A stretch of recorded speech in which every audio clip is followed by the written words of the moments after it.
On the 8th of March, we celebrate not only women, but also their dreams for a free life and their struggles.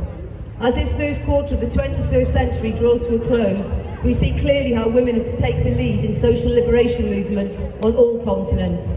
We would like to salute every woman around the world and remember all the women whose efforts, resistance and sacrifices have brought women's liberation to this day. Women's movement and women's liberation are built on our bravest friends who risk their lives for belief and struggle for alternative, for a free life. It is no wonder that the system tries to maintain itself by suffocating in the most brutal ways those voices that courageously show the way to liberation. The attacks on women and society form an interconnected system of violence. Femicides, imprisonment and death sentences for women activists, attacks on women's rights, objectification and sexualisation of women, ideological wars that present women as inferior and dependent on men, denial of women's identity, rape as a weapon of war, economic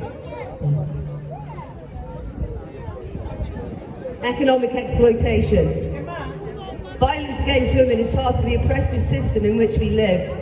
Capitalist modernity has grown on a millennia-old patriarchal mentality based on the enslavement of women, attacking the moral and political capacity of society, normalising militarism, the exploitation of human beings and nature.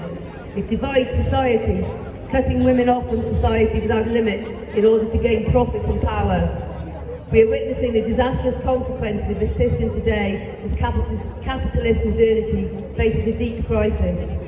In the face of this situation, the women-led struggles around the world prove to us the alternative to capitalist modernity has always existed and that socialist and democratic values are alive and well.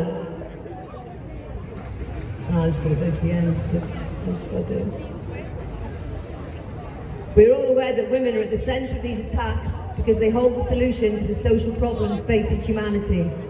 Throughout history, women have played a central role in holding society together, organising life and maintaining a balanced relationship with nature.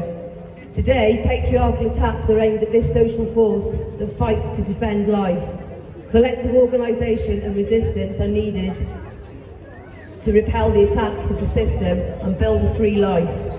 We salute the courage and strength of the women who are fighting all over the world, with the certainty that the 21st century will be the century of women's revolution.